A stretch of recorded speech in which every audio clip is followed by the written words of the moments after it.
সব ফলস। আমি আপনাকে বলে দিলাম, উনি ভবানীপুরের 20,000-এর উপর গুজরাটি থাকেন, তাদের টার্গেট করছেন।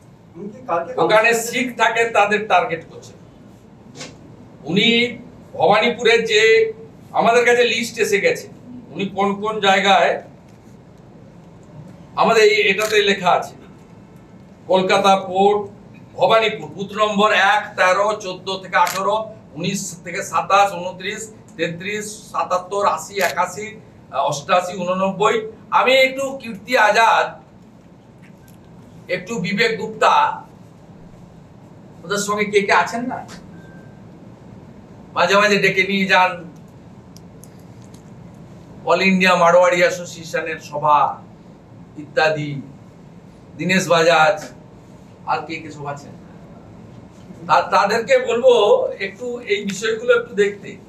ওনার একটা পেয়ারের পাত্র রয়েছে যার নামে ইউনিভার্সিটি হচ্ছে, মিরাজ শাহ, গুজরাটি, ভবানীপুরে।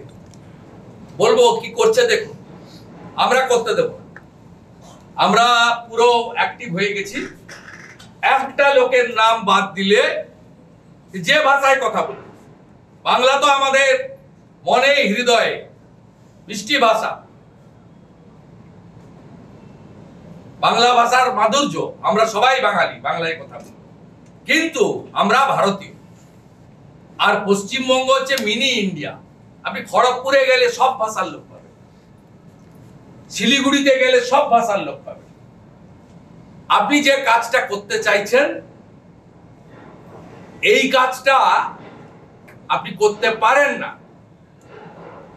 আপনার আরেক বন্ধু তামিলনাড়ুতে পোস্ট অফিসে, ডাকঘরে হিন্দি লেখা মুছছেন, ব্যাংকে, সাহস থাকলে উর্দু লেখাটা মুছুন। যদি কোমরে জোর থাকে, উর্দু লেখাটা মুছুন, তাহলে বুঝবো কত বড় স্বদেশ প্রেমী।